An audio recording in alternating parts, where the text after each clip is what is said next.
ที่องค์การปกครองเมืองสนาสมบูรณ์และองค์การปกครองบ้านคิรีลงเก็บซากปลาตายเรียบบริเวณแม่น้ำเซโดนวันที่6พฤษภาคมนี้องค์การปกครองเมืองสนาสมบูรณ์ได้สมทบกับองค์การปกครองบ้านพ่อแม่ประชาชนชาวบ้านคิรีที่ขึ้นกับตาแสงน้องดูเมืองสนาสมบูรณ์ได้ลงเก็บซากปลาที่ตายอยู่ตามแคมฝั่งแม่น้ำเซโดนเขตบ้านดังกล่าวหลังจากเกิดมีเหตุการณ์ปลาตายเป็นจำนวนหลวงหลายโดยการนำผ้าของทานอำไส้พรมณีประธานคณะกรรมการปกครองเมืองมีการนำลักแรงพนักงานราชการของเมืองพร้อมด้วยองค์การจัดตั้งบ้านและพ่อแม่ประชาชนเขาร่วมโดยได้มีการเก็บเมียนซากปลาตายที่ไหลมาตกค้างอยู่เรียบตามแคมฝั่งแม่น้ำเซโดนแล้วนำมาทำลายจูดเผาถิ่มเพื่อเฮ็ดให้แม่น้ำลำเซมีความสะอาดลดพรการส่งกลิ่นเน่าเหม็นที่ส่งผลกระทบโดยกงต่อการดำรงชีวิตของพ่อแม่ประชาชนและสัตว์น้ำที่อยู่เขตที่มีปลาตายและบริเวณเขตใกล้เคียง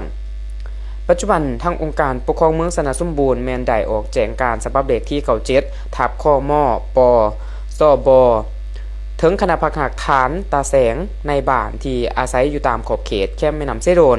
เมืองสนาสมบูรณ์ให้เอาใจใส่ในการติดตามเฝ้าระวังปรากฏการณ์เกิดมีปลาตายเป็นจำนวนหลวงหลายในแม่น้ำเซโดน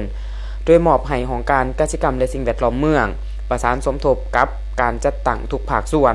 ลงติดตามอย่างใกล้ชิดเพื่อเฝ้าติดปรากฏการณ์ที่เกิดเป็นวงกว้างและแพร่ไปยังสัตว์หาคนที่อาจจะเกิดขึ้นได้มอบให้ของการสาธารณสุขเมืองลงติดตามกวดกาเกี่ยวกับพยาธิที่เกิดขึ้นหามบ่ให้พ่อแม่ประชาชนที่อาศัยอยู่ตามแคมแม่น้ำเซโดนโดยเฉพาะขอบเขตบริเวณที่มีปลาตายบ่ให้นำเอาปลามาบริโภคเด็ดขาด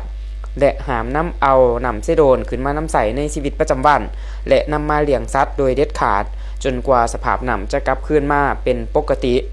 และปัจจุบันยังรอถาผลการวิจัยจากภาคส่วนที่เกี่ยวข้องเพื่อยังยืนสาเหตุการตายของปลาให้ละเอียดจะแจ้ง